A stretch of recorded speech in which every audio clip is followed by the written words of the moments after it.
A paz do Senhor, sou o pastor J.C. Silva, retomando aqui contigo para dar sequência nessa reflexão sobre os motivos do sofrimento do justo.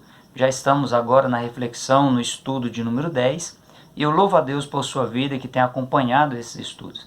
E se porventura você perdeu um desses estudos que já foram colocados à sua disposição, é só você acessar aí a plataforma no YouTube, no meu canal, Pastor J.C. Silva, e você terá acesso a todos os estudos que já foram disponibilizados a respeito do livro de Jó. Hoje nós estamos no estudo de número 10 e eu vou refletir contigo sobre a resposta de Deus a Jó, a tão esperada, a tão sonhada resposta de Deus a Jó.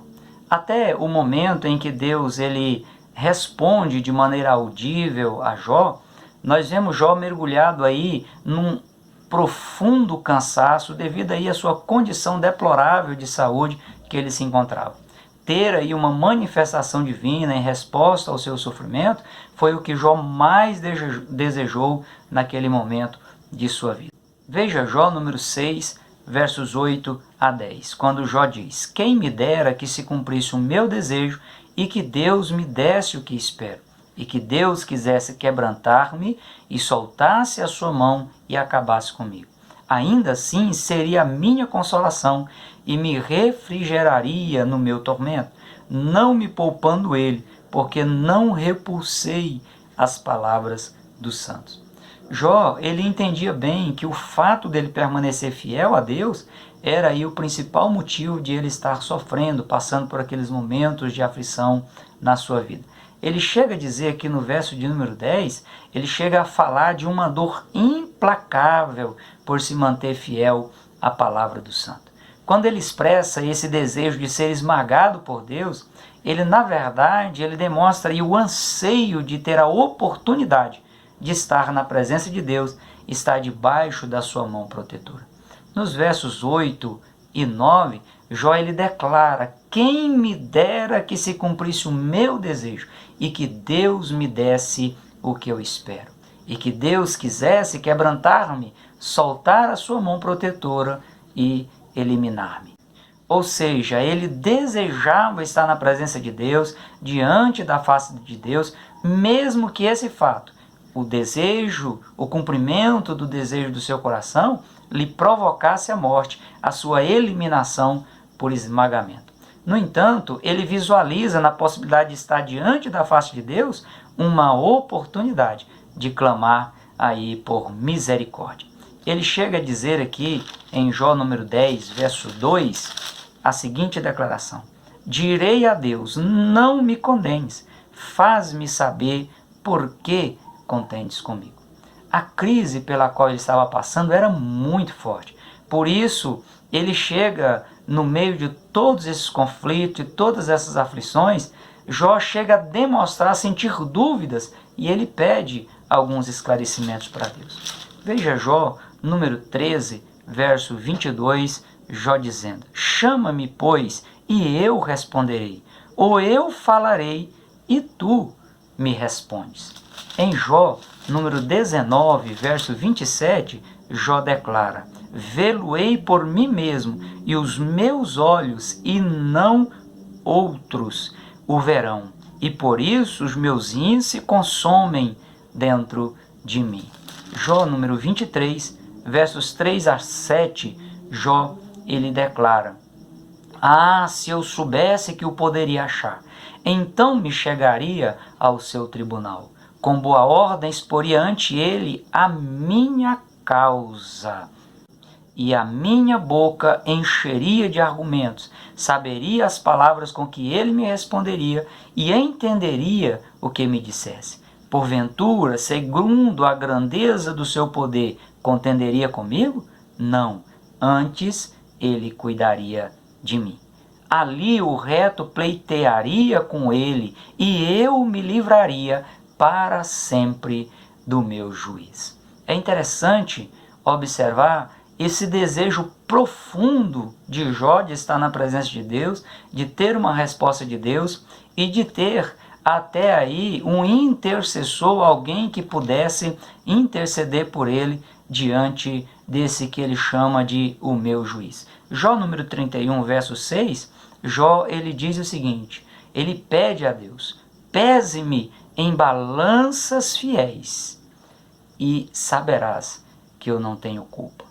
Quando Deus cumpre o desejo do coração de Jó, se apresenta diante de Jó, ele o faz com a intenção aí de mostrar a grande diferença entre o mundo físico e o mundo espiritual.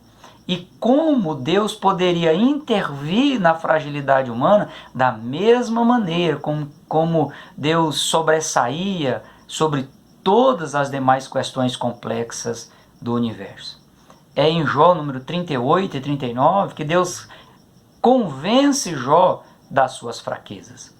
Não bastasse aí tudo que Jó estava passando, a forma como ele estava sendo tratado pelas pessoas da sua época, até mesmo chegando a ser considerado um inimigo de Deus, surge aí um grande redemoinho ali aonde Jó estava.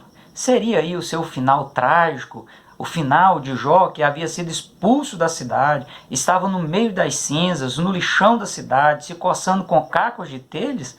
Pelo contrário, era Deus se apresentando, era Deus rompendo paradigmas para dizer de cara que o que as pessoas imaginavam ser o fim de Jó era apenas o seu recomeço. Veja o que está em Jó, número 38, versos 1 a 3. Depois disso, o Senhor respondeu a Jó de um redemoinho e diz: quem é este que escurece o conselho com palavras sem conhecimento? Agora cinge os teus lombos como homem e perguntar-te-ei, e tu responde-me. Isso mesmo, Jó estava aí em meio a uma grande turbulência e Deus escolhe um redemoinho. Em outras versões diz que houve uma grande tempestade. Deus escolhe essa situação aparentemente mais adversa do que o que Jó estava passando para se apresentar diante dele. Deus comprova aí o seu equilíbrio e poder para, de onde menos se espera, dizer palavras que resolveria por completo o caso de Jó. Além disso, nas perguntas dirigidas a Jó, Deus demonstra aí o seu poder criador e, utilizando o universo, a natureza, os grandes abismos que impõem limites intransponíveis entre a criatura e o Criador, Deus atrai a atenção de Jó. Se houvesse algum orgulho ainda alojado em Jó, até aquele momento, esse orgulho foi totalmente despojado. Deus mostra a ele que quando criou o mundo, se utilizando apenas do poder de sua palavra, nem ele, nem o restante da humanidade existia. Deus deixa claro que a sua obra é perfeita e que o homem é incapaz de alcançar a perfeição que só o próprio Deus pode promover. O homem não consegue, mesmo que se utilize dos seus maiores esforços, alcançar e conhecer os mistérios divinos. Fica demonstrado nas perguntas feitas por Deus que tudo foi criado com limites, inclusive o ser humano. Com isso, Deus estava dizendo a Jó que conhecia todos os limites e poderia também intervir e interferir em todos os limites. Esse posicionamento de Deus ele é necessário em momentos como aqueles experimentados por Jó e como os que você também tem experimentado na sua vida. Do contrário, inexiste possibilidade do ser humano parar, repensar as suas possibilidades e também as suas impossibilidades pessoais e se colocar 100% na dependência de Deus. Deus ele se apresenta diante de Jó como aquele que era superior a tudo. Além de ser superior a tudo, ele se apresenta a Jó como aquele que é capaz de fazer o ser humano superar qualquer obstáculo que ele estiver passando na vida. Quando Deus se aprofunda na demonstração do seu poder criativo, ele resolve fazer algumas perguntas de cunho científico, porém com um teor profundamente espiritual.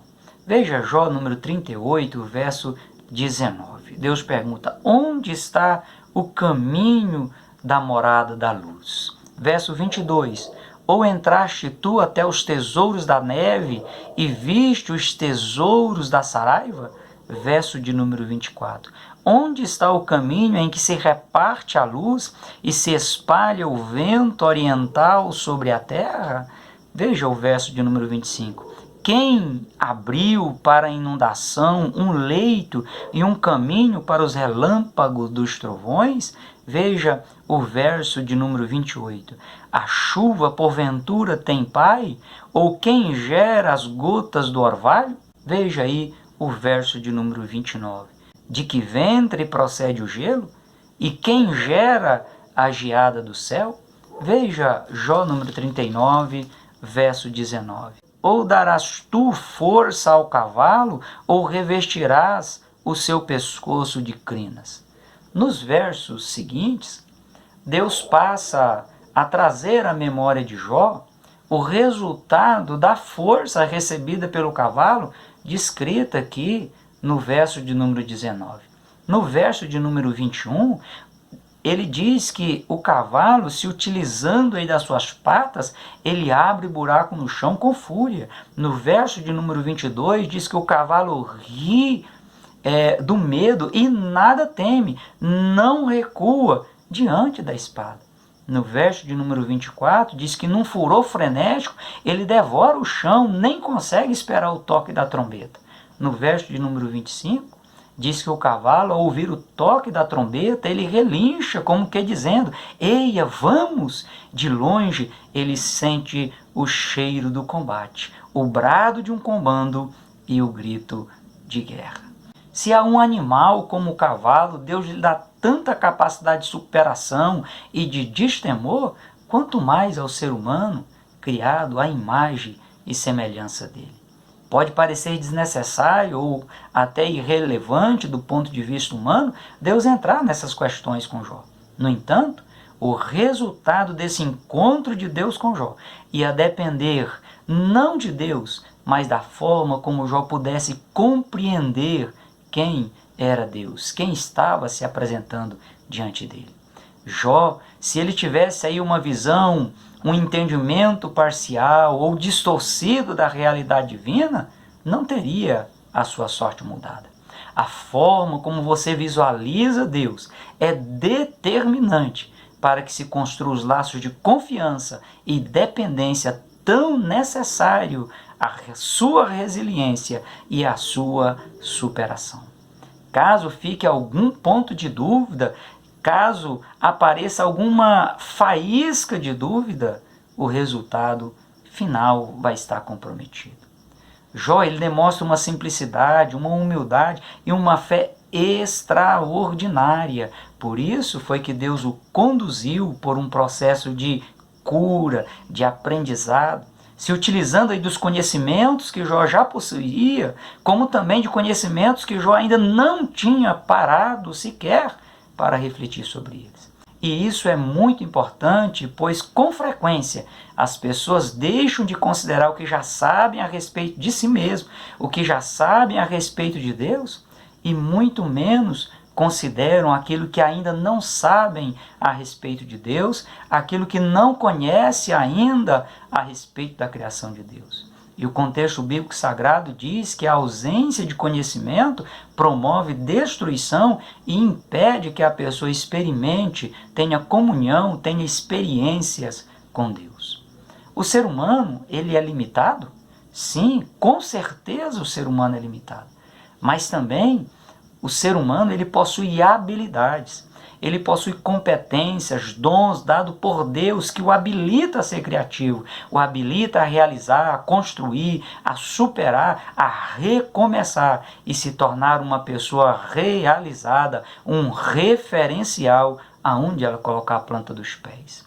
Colocando isso na dependência de Deus, aí eu vou dizer uma coisa para você: o céu é o limite. Após os esclarecimentos das fragilidades humanas e do extraordinário poder de Deus, Jó, ele faz a declaração de fé que o habilita a receber sua vitória. Veja Jó, número 42, versos 2, 5 e 6. Bem sei eu que tudo podes, e nenhum dos seus pensamentos pode ser impedido. Com o ouvir dos meus ouvidos ouvi, mas agora te veem os meus olhos. Por isso me abomino e me arrependo no pó e na cinza. Com isso, Jó estava declarando: o meu problema não é páreo para ti, Senhor. Deus apenas criou uma situação que exigia de Jó uma atitude. Atitude esta que para muitos seria extrapolar os limites do bom senso, mas que para quem compreende a soberania de Deus, que se dispõe a estar sob o seu senhorio de forma espontânea e voluntária, é apenas um detalhe que separa a pessoa de conquistas plenas. Deus, ele se dirige diretamente a Elifaz o temanita, o mesmo que iniciou o processo acusatório contra Jó, em Jó de número 4, repreendeu Jó de maneira severa, de maneira injusta. Agora ele se vê Deus se dirigir diretamente a ele e dizer, em Jó 42, verso 7, a parte B ao verso 9. A minha ira, diz o Senhor, se acendeu contra ti e contra seus dois amigos, porque não disseste de mim, diz o Senhor, o que era reto com meu servo Jó. Tomai, pois, 7 bezerros e 7 carneiros, e ide ao meu servo Jó, e oferecei holocaustos por vós, e o meu servo Jó orará por vocês, porque deveras a ele aceitarei, para que eu não vos trate conforme a vossa loucura, porque vós falaste de mim, diz o Senhor, o que não era reto com meu servo Jó. Então foram Elifaz o temanita, Bildade o suíta, Zofar o naamatita, e fizeram como o Senhor lhe dissera. E o Senhor, diz o verso de número 9, aceitou a face de Jó. Além de dar a oportunidade de Jó demonstrar humildade, retidão, integridade, temor e sabedoria de se desviar do mal, o que foi colocado em xeque por Satanás nas 2 vezes que ele apresentou diante de Deus para acusar Jó, agora Deus dá a oportunidade a Jó de orar em prol dos seus amigos acusadores. Deus o possibilitou a oportunidade de desejar o bem daqueles que impõem sofrimento e calúnia a uma pessoa justa. O que Deus solicitou a Jó, Jesus também deixou claro ser necessário. Em Lucas capítulo 6, versículo 32 a 36. Se amardes aos que vos amam, que recompensa tereis? Também os pecadores amam o que os amam. E se fizerdes bem ao que vos fazem bem, que recompensa tereis? Também os pecadores fazem o mesmo, disse Jesus. E se emprestardes àqueles de quem esperais tornar a receber, que recompensa tereis? Também os pecadores emprestam aos pecadores para tornarem a receber outro tanto. Amai, pois, disse Jesus, a vossos inimigos, e fazei o bem, e emprestai sem nada esperardes, e será grande o vosso galardão. E sereis filho do Altíssimo, porque ele é benigno até com os ingratos e maus.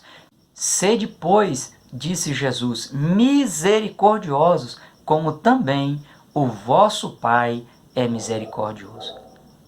Do que adiantaria Deus ter feito aí uma série de perguntas a Jó, ao ponto de deixá-lo impressionado e convicto de que o seu problema não era páreo para Deus, se Deus não lhe restabelecesse a saúde, se Deus não lhe restabelecesse a integridade espiritual, social e moral? Deus, quando se dispõe a responder seus servos, e seus servos decidem permanecer sob os cuidados divinos, Deus faz a obra de maneira completa. A resposta final de Deus a Jó também é a resposta de Deus às suas indagações, aos seus conflitos. Pare de olhar as situações, os problemas, os conflitos como elementos que vieram para destruir a sua fé, para roubar a sua comunhão com Deus, para te lançar em trevas profundas. Assim como Jó, perceba a oportunidade que Deus coloca diante da sua frente, oportunidade de superação, oportunidade de crescimento, oportunidade de ter experiências extraordinárias na vida espiritual, também na vida física e material, oportunidade de conseguir orar, de conseguir abençoar até mesmo aqueles que te odeiam, que propagam difamações a teu respeito. A oportunidade de ser fonte de bênção de Deus, até mesmo para aqueles que te causaram grandes ou irreparáveis prejuízos. Ore por seus acusadores. Entenda que muitas vezes Deus apenas age além da lógica humana. Deus poderia apenas ter curado Jó e deixar os seus amigos sofrerem por suas atitudes injustas contra Jó. No entanto, para Deus não bastava abençoar Jó. Seus amigos acusadores, eles também precisavam de uma oportunidade de arrependimento, uma oportunidade de corrigir suas falhas e entender quem era Deus, soberano como sempre foi, como é e sempre será. Deus sempre estará no controle de todas as situações. E com o seu infinito amor, a sua benignidade, Ele está disposto a perdoar, a restaurar a todos os que se submeterem à sua vontade e clamarem por restauração, por bênção de Deus na vida deles. Desobedecer à orientação divina é postergar ainda mais seu sofrimento. O que você acha de pôr fim nesse sofrimento, nesse conflito, nesse turbilhão de pensamentos que está acabando com você?